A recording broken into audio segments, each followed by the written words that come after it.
Well, thank you very much for that very nice introduction. I was approached by several members of the group here and they gave me a number of questions that I should respond to. And so the first question was, what effect has a co-education had on St. Mary's? And since I was trained in Aquinas language, I answer that women have added balance, beauty, appreciation, competition, and financial stability to the campus. My reasons for co-education in 1969 were that men and women of college age should be able to address serious issues with one another both in and out of the academic classroom, especially issues dealing with philosophy, psychology, sexual maturity, relationships, health, religion, marriage, and vocation, as well as gathering the wonders of a liberal education. As most people know, higher education nationally enrolls women at 60% and men at 40%. This clearly means that more women than men are being educated for leadership, education, law, politics, and other professions and employments than in the past. Leadership and decorum in society have already been strongly affected by women, Me Too and otherwise, which thoughts foster speculation as to how many more women will be gaining seats in Congress. Have women at St. Mary's had an effect on its curriculum, activities, aesthetics, athletics, student government, and clubs? Of course, with enthusiasm. What are some of the recent academic enrollment statistics? I selected a few from the years 2000 to 2017, when the college awarded diplomas to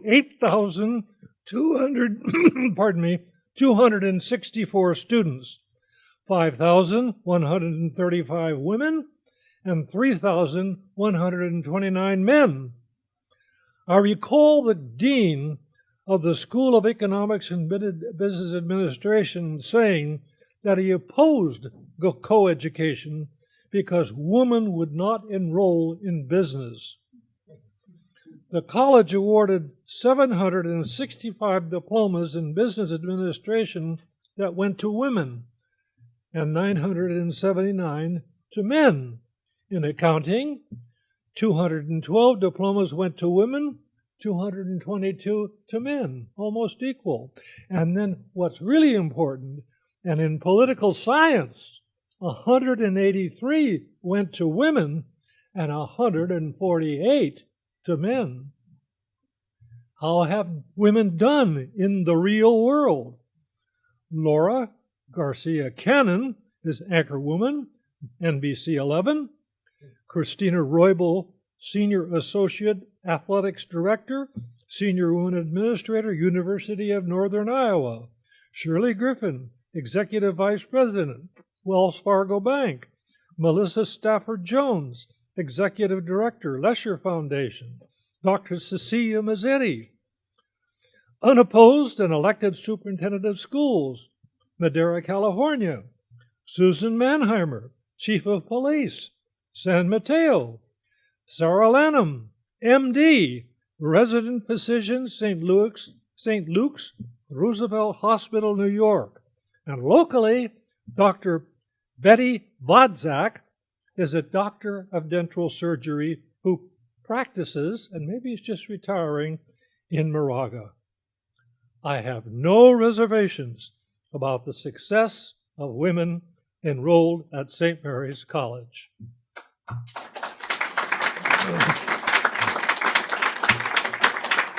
Now to bring you up to date in the college today, here are a few statistics that could be kind of boring because of the numbers and so forth, and a few comments. The college now enrolls a total of 2,643 undergraduates, among whom are 1,650 residents. There are a total of 1,136 graduate students in education, business, professional writing, fine arts, and kinesiology. Our total enrollment is 3,779. Now, there's a little interesting note on this. We had 1 year of lower freshman enrollment when the UC system, under pressure from the legislature, enrolled something like 8,000 more California residents than usual in 2016, and did not enroll an equivalent number from out of state. Otherwise, our enrollment might be around 4,000, which is the way it was before. And remember that a lower enrollment in the freshman class lasts for 4 years. 660 seniors will be graduated on May 26, and 542 graduate students will be awarded graduate diplomas the next day on the 27th. Among the undergraduate student body, approximately 91% have required some degree of financial aid during their collegiate careers. Approximately $6.5 million is dedicated to athletic support. The 2018 endowment portfolio stands at $185 million to support school students in financial need, as compared to $1.5 million in 1969. The total annual operating budget, which is positively balanced, as of 2018, is $127 million. Faculty personnel consists of 226 full-time and 274 adjuncts or part-time, for a grand total of 500. Student diversity is now composed of 44% Caucasian students, 5.9% African American, 28% Hispanic, 13.3% Asian, and 2.5% international. Tuition stands at $45,536, and average room and board is $15,307, for a total of $60,906. And what's curious is applications for the coming year are higher by 19%. Now, one of the big questions was, what is the status of the Christian Brothers at St. Mary's College? Well, there are 19 Christian Brothers living at the college at this time. 14 are fully or partially engaged in the work of the college, such as teaching, living in a residence hall, or contributing to the college in some other productive way, such as library research or architectural and building supervision. 3 are fully retired, 2 live at the college but work somewhere else. And we have fervent hopes that Brother Ronald Gallagher returns to the English department and Brother Chris Brady to student services in the fall of 2018. And you mentioned the name of Chris Brady. Yes, Brother Chris Brady is the uncle of Tom Brady of the Patriots. The average age of the Christian Brothers at the college is 72.5 years. There are 4 generous and well-educated priests whose average ages range from 35 to 84, who are either teaching or ministering at the college, and 2 marvelous religious sisters, ages in the mid-70s, who teach or counsel students.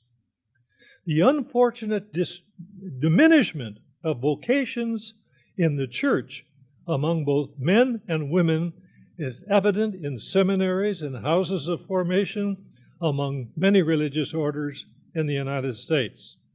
The Christian Brothers are no exception. I think it's 5 schools in our province, supported by the brothers, are without brothers either teaching or leading those institutions. Why the diminishment It's easy to say sex, and may be somewhat accurate in our sexually obsessed society. In addition, as a society, we are currently plagued with several strong secular and atheistic philosophies.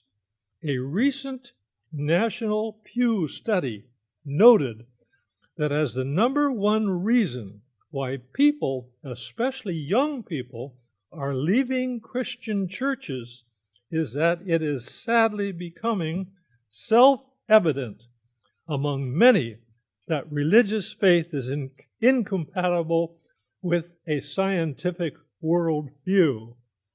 The hard sciences remain in the minds of many the sole bearers of truth around the world.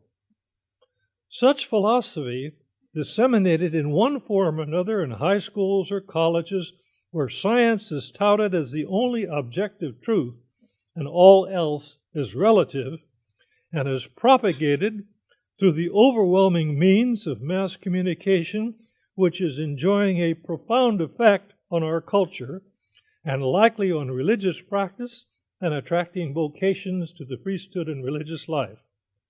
Human weakness, such as that reported in the recent sex scandals, has probably added to the diminishment. What, then, is the college of the future? What first must be done is to maintain the college as a strong Catholic liberal arts and what we call a Lassallean institution would be by forming a wise and dedicated group to consider future options for the college based upon what the college should become as a stellar Catholic institution of higher education. Now, why is such a basic plan important? Each alumnus has contributed to the value of his or her St. Mary's College diploma, the monetary total of which amounts to millions of dollars, and is as well an acknowledgement of the quality that the St. Mary's education represents. To allow the St. Mary's diploma to dumb down in any way in its academic and spiritual value would be a dreadful disservice to thousands of alumni. As we look forward to the future in terms of major fundraising efforts, as outlined recently at the commencement of a capital campaign, a much-needed new library, parking facilities, student housing, and faculty offices, we must also review our academic purposes and faculty commitment to assure that the authentic, liberal, and personal value of the curriculum and its delivery are based on a profoundly clear and insightful philosophy of education and life. One of the effective academic assets of the institution that has been associated with the great books is what we call the Great Conversation. Such a conversation is based on a process that requires thoughtful reading, well-grounded questions, and robust but civil discussions. However, we must acknowledge that knowledge without love is sterile, as Pope Benedict XVI observed. Therefore, while the focus at St. Mary's is on the development of the critical, expansive, and imaginative mind, at the same time, it fosters a spirit that further enriches life and prepares students for life beyond the college campus. That spirit is in its faith, as it is expressed in its love of nature, love of the dignity of others, its love of informed and responsive minds, its love of the reason for our existence, and its love for God. The St. Mary's student eventually becomes aware of what are identified as the enduring or perennial questions, such as the existence of a soul, or God, or an afterlife, and how to struggle with such concepts, develop thoughtful and compelling responses to them in view of their own lives and those who will share or do share their lives with them. Theology provides the awesome exercise and responsibility of faith-seeking understanding, and reason forever seeks the quest for the ultimate oneness of truth. Philosophy was removed from the requirements in 1969, and I quote, the effective disappearance of philosophy as a mediating discipline between science and religion has had a deleterious effect upon the search for truth in general, Cardinal George of Chicago insightfully declared. The Most Reverend Robert Barron, Auxiliary Bishop of Los Angeles, declares that a childish, intellectually shallow religion cannot stand in the face of the trials of life and the questions of a skeptical mind. Fortunately, we have appointed a new academic provost, Dr. Margaret Casamatas, formerly the vice provost at Loyola Marymount University, Los Angeles. She brings with her a background of psychology and her personal association with Catholic undergraduate higher education, and a professional association with Catholic higher education for 12 consecutive years. She is a Catholic, is gracious, astute, and well-informed. Great conversations among various groups of faculty about major academic questions are crucial to the future. The first great conversation among all faculty involved should be about the Collegiate Seminar, which is a name change from World Classics, a program initiated in 1942 for all undergraduates.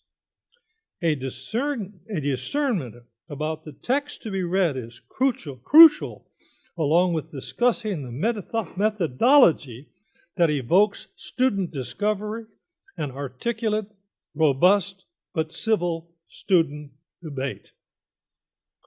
A second conversation should consider the inclusion of a course in rational philosophy designed to developing the practice of orderly intellectual reflection, an essential element in developing a comprehensive and rational introduction to major organized thought.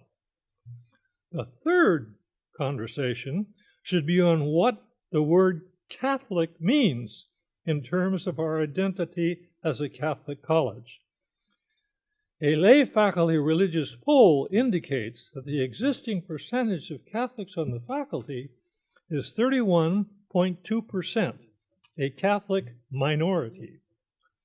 Such a situation poses some complex concerns regarding the encroachment of secularization and the spirit of Catholic principles in the institution in general. This is not to say that we do not welcome and benefit from bright and dedicated men and women of other faith commitments to our family who respect the Catholic spirit and are willing to engage in conversation with it. Alumni may recall many faculty members who, though not Catholic, contributed much wisdom, direction, and authentic concern to students. As older faculty retire, we must seriously exercise effort in recruiting and attracting bright and enthusiastic young Catholic faculty members, or consider a relationship with ordained priests, another religious order of either or both men and women, dedicated to education and the spirit of the college. A fourth conversation would be on a reasonable expansion of the integral program featuring Great Books education. This program has been a high-quality, though smaller intellectual entity on the campus since 1956. I think the college has a good, respectable reputation in which we all can be pleased, but there is some repair work to be encouraged in some areas of the crucial academic life of the college. We thank our generous donors for our exceptional campus regeneration and needed expansion of endowment and facilities, while recognizing the importance of our acclaimed campus beauty. We appreciate our student public performances in the arts and student social activities in civic life, and continued success and faithful affection for their alma mater in their lives after graduation. In general, we are in good shape in many ways, to which I say, thank you and thank God.